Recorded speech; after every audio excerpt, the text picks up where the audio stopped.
Mosier. I'm a Senior SEO Account Manager at 2 October here in Denver. Soon I'll be on the Technical SEO team at Seer Interactive based out of Philly. And I really like local, especially multi-location SEO clients, and also helping really small businesses get their presence optimized on the search results.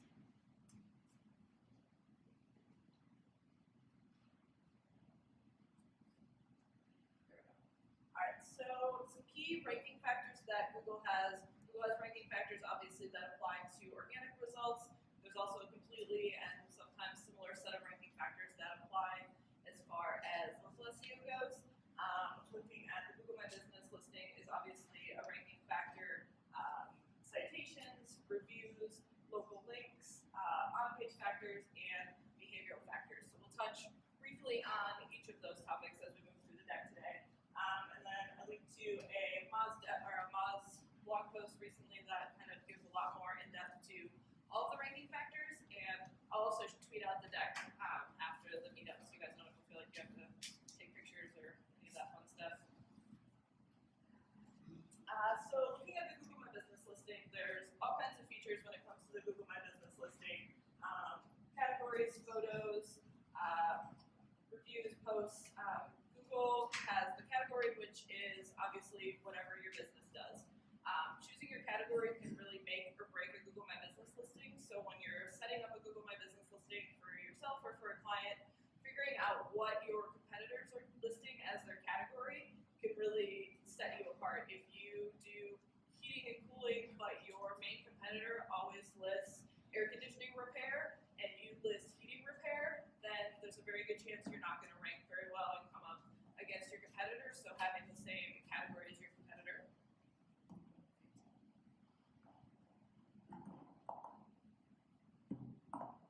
Thank you. So having the same category as your competitor can really kind of give you that next step, next edge up. Different Google My Business, or different categories get different features when it comes to the Google My Business listing. So restaurants, for example, will get the option to have online ordering. They'll get the option to have their menu listed. Health and beauty businesses may have the option to add a booking button. So really honing in on the correct category can really make a difference as far as the features that you get and also your visibility. When it comes to photos, Google really wants to see that you're updating and adding photos to your Google My Business listing consistently. Just like with your website, Google wants to see that there's fresh content happening. It's also a really good idea to keep an eye on the photos that others are adding to your Google My Business listing. There's a lot of features within the listing that people can add user-generated content to, so you want to keep an eye on those to make sure that photos that are being added are actually relevant to your business. We saw an example one time with a client we were working on where somebody was taking photos with he had a golf, I think it was a golf business, and he would go and park his car that had his golf business logo on it in front of grocery stores and other random businesses, and then upload those pictures to those Google My Business listings to get more visibility for his completely irrelevant, unrelated business. It's not technically against Google's guidelines. He wasn't like doing anything super shady, so we had a really hard time. I don't think we were able to get it removed. But just being on the lookout for things that are unusual and are not relevant to your business. Miriam Ellis, who's an expert in the local space, recently suggested in an article making your business a selfie-worthy place, so encouraging people, if you have a restaurant or somewhere where people are coming and having a good time, to take pictures and selfies and upload those to your Google My Business listing. So thinking outside the box in ways that you can get more visibility and a kind of a leg up on the competitor. Reviews are super important.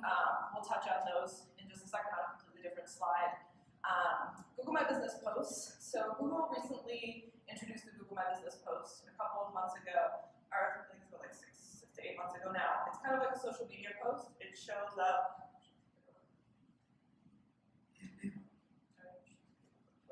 So Google My Business post shows up lower on the knowledge graph. It kind of looks like a Facebook post. You could add content to it. You can promote events. You can promote products. So this is an example of a Google My Business post. So this client is promoting a blog post. So they're listing, you're able to have a title, a date range for the post, and then some text about the post, and then an option to learn more. Depending on what type of post you do, this can also be an option to click for a coupon code. It can be something promotional. So utilizing the posts to get more visibility to generate leads. Posts go away after 7 days, so being consistent about getting on a regimen with posting, just like you would with any social media platform, is really important. Like I said, these are pretty far down in the Google My Business listing, but if you're on mobile, they recently added this post feature or post menu item up at the top of the listing to give posts a little more visibility. So just keep in mind that these are a really great lead generation source. They're a really great way to just get more visibility for your listing and your business. Google recently also added the Q&A feature, which is a super underutilized feature that shows up right here in the listing.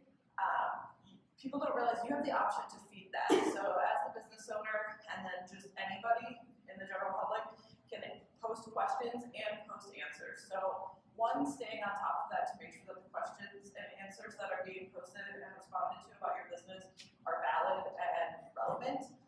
And two, taking advantage of that to get that information that you want out to your potential customers. Once you actually click through to the Google My Business question, you can give it a thumbs up if it's a valid and helpful question. And the same thing for the answer. So once a question and once an answer gets 3 upvotes, it'll actually show up like it does here in the Google My Business listing without actually having to click through. So keeping an eye on these is a great lead generation source. If you're an auto repair shop and somebody asks if you service BMWs, there's a very good chance they want to come to your business and get repair work done on their BMW. If you catch that question and respond to it, you might get that person in the door and make a sale. So keeping an eye on that feature is super important. Products and services are another great way to interact with the Google My Business listing. So this restaurant, for example, because they have the category restaurant, they're able to take advantage of being able to add their menu items to their Google My Business listing, which is a great way to get visibility about the products they offer. If you're a home service company, you get the services menu in your Google My Business listing, so you can add all of the services that you offer, which is super helpful. And then for stores that have, I don't 100% know how this works, but I believe it syncs up with either the product feed and schema. So someone like REI has their entire product category, or all of their products in their Google My Business listing. So being able to interact with that Google My Business listing and see what products they have, they're not even going to the website. They're getting all of that information right from the Google My Business listing. Some other features to take into consideration are the Google My Business description. So having a really well-worded, thought-provoking, well-written Google My Business description is beneficial to give searchers more information about your business. It also helps Google know what you do. And then having keywords in that Google My Business description are great, but not having too many is important because just like anything else, Google catches on if you're keyword stuffing something. And then one other thing to keep an eye on with your Google My Business listing is people just making changes. Anybody can go in and suggest an edit to the Google My Business listing, so they could change your name, they could change your URL, they could change your phone number, and this is something kind of shady that can happen with competitors. They can go in and change your phone number to their phone number, and all of a sudden they're getting all of your leads. So keeping an eye on the back end of your Google My Business listing for any updates. Google My Business has an app, so you can have access to your Google My Business listing in your pocket. You can be checking for any updates that may have been submitted that you didn't update yourself, and then also you can keep an eye on reviews, which is super important. And there's a link here that will let you sign in and see if there's any third-party apps that have access to your Google My Business listing that could be making updates that you don't know about. And then one last thing, I add UTM tracking codes to all GMB URLs. So your main website URL and any posts that have a URL attached to them, I add a UTM code so I can track that traffic in Google Analytics. Yep. The GMB URL, is that the short URL? Is that what you're using? So I add a UTM code. So right, for the URL though, for GMB. Yeah, in the URL field. Okay, so just what's in the URL under the actual location page. The actual page that you're sending people to. So that way you can track that traffic and those details in analytics. Google Search Console recently took away that UTM code tracking now that they've rolled everything up into Canonical. So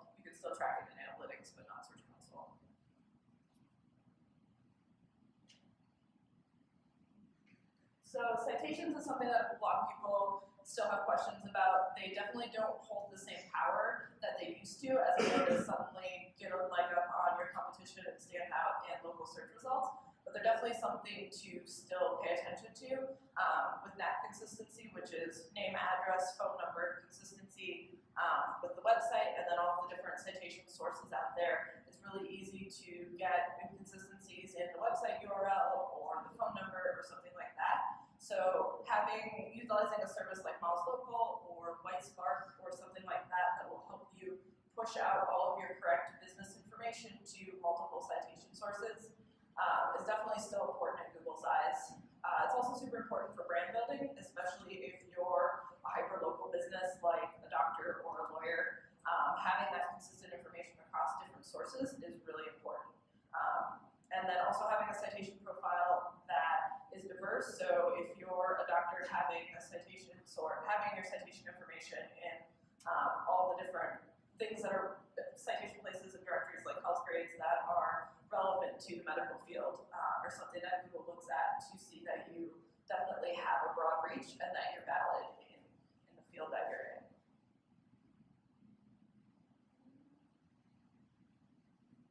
I'm going to skip some of this stuff as we go. Let's start.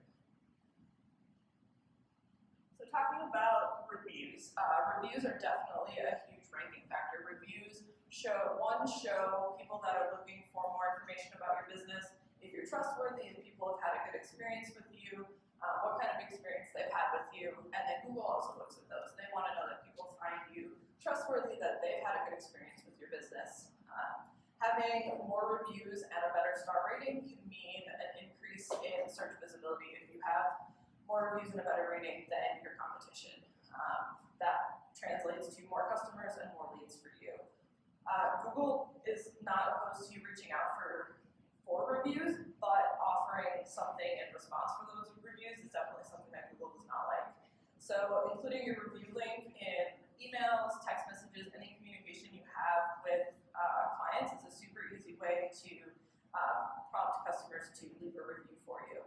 Google also likes to see a diverse review profile, so getting reviews from multiple platforms like Facebook, Yelp, TripAdvisor, whatever is relevant to your industry. This helps, just like the citation shows Google that you're legit and that you have reviews coming in from multiple sources.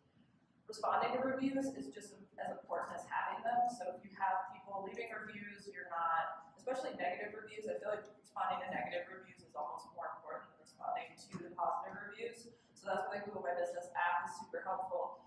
You've got access to your listing in your pocket. You can be responding to reviews as people are leaving them.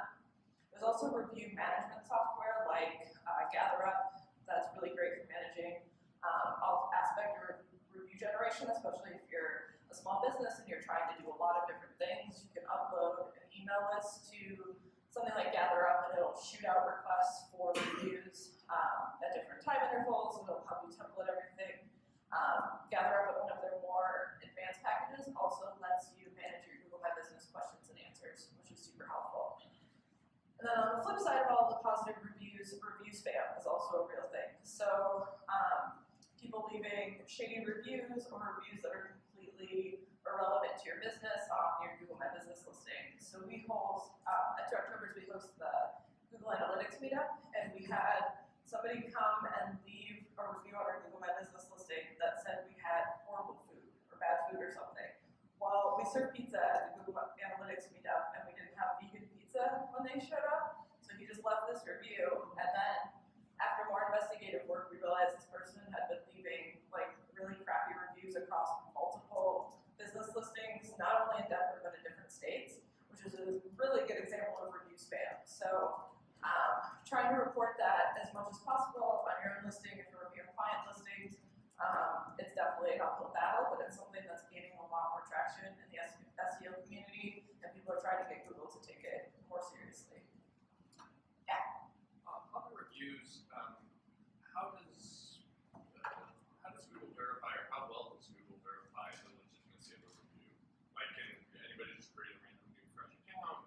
Yeah. Add 30 reviews to a brand new business, or? Yeah, that's part of the issue right now is Google's not really paying attention to all the crappy stuff that's going on out there. So backlinks is one of those things that's remained consistent in SEO over the years. It's also become more challenging as Google's gotten pickier about links, i.e. there's no more blog networks paying for links, which means getting actual quality links to a website takes more time and it takes more thought. So for link building with small businesses and local businesses, we try to get it to be something second nature for them. So if you're working with a business owner, getting them in the mindset that every time they sponsor an event, they give the local league team $100, ask for a link back to their website. So also looking at businesses who sell a product, have a supplier, asking those suppliers or manufacturers for links to their website, thinking about anything promotional that they do that can help them get that link back to their site that is relevant to their business and gives their business some authority. Also with local link building, thinking about where you can get links for business, so like Chamber of Commerce websites, local business directories, and local resource pages are great spots that are tied to a business's physical location, geographic location, but also gets them that authority back to their website. And then with anything else related to SEO, just thinking outside the box. So maybe that means reaching out to your college alumni offices of your employees, and trying to get links back to your website from those sources as well. And just as important as getting links, it's also keeping an eye on your backlink profile to make sure that the links coming into your site are quality and also that they're relevant, and also that they're coming to multiple pages. Having all of your backlinks just coming to your homepage is helpful because you have links coming in, but trying to get those links spread out to more of the important pages on your website instead of just all coming to your homepage is helpful as well. And then I linked to a blog post from Whitespark on some more kind of outside of the box backlink ideas. So just like with organic ranking, there's some on-page factors that are definitely relevant and helpful to local SEO. So looking at, like we talked about with citation, that name, address, phone number consistency, making sure that's consistent on your website, and then all of your citation sources. One thing we like to do when a client first starts with us is to cross-check their address information with what's on the USPS directory and make sure that we're using that address when we push out all of their information to citation sources. Placement of keywords, especially when you're talking about a location page, is super important. Making sure that you have that target keyword in your page title, your H1 tag, title tags and meta descriptions, and then also image alt tags can definitely make a huge difference.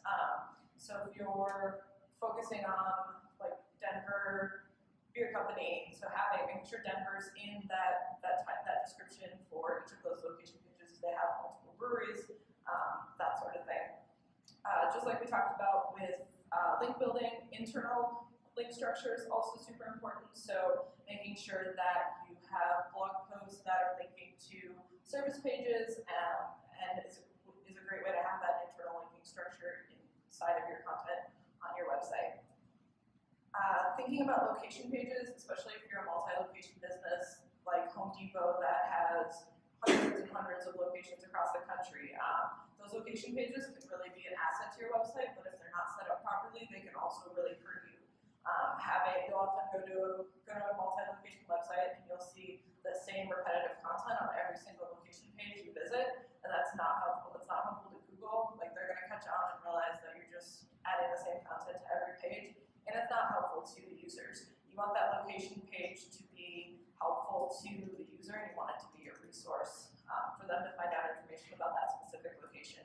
So having the location name and the city in the H1 tag, having a map, having the address, the phone number, and the contact information for that location page, and then having location-specific relevant content about each location, landmarks, things like that, that will be helpful to that user that's finding out, looking for information about that location.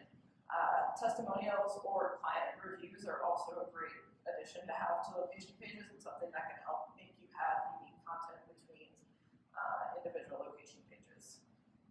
Schema is something that's also super helpful, especially with local SEO. We'll touch on that on the next slide. And then the last thing is behavioral factors. So click-through rate, mobile clicks to call from the Google My Business listing. We know that Google takes click-through rate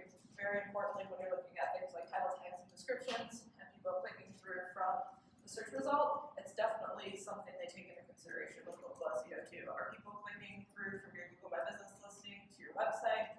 Do you have Google My Business posts? Are they interacting with those and clicking through to your Learn More link, to your booking button, whatever you have that people can interact with? Are they interacting with that? So talking about schema, schema is the markup on your page that gives Google a sense while the page is loading what that page is about. It also is what prompts certain features. So if you have review schema on a page, you're going to see these review stars show up in the search result. If you have schema that brings up, if you have like question and answer schema, it will help you get that featured snippet for a question, depending on how much competition there is. So there's a couple different types of schema that are helpful for local businesses. Obviously, local business schema that helps improve your local search presence when combined with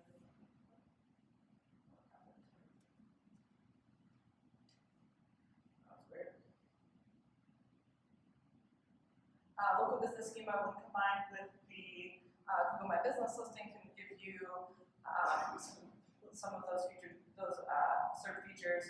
Review schema, like I just talked about. One thing with review schema is it's important not to not to mark up reviews on a page that are reviews that are coming in from the Google My Business listing, from Facebook or Yelp. So if you're using review schema on a page, only mark up the reviews that are specific to the website.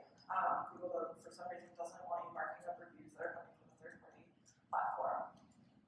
Q&A schema is also something that can be helpful and be beneficial for search results. Q&A schema is a little tricky because you can only have it on pages that you're allowing user-generated questions, so like forum pages and that sort of thing.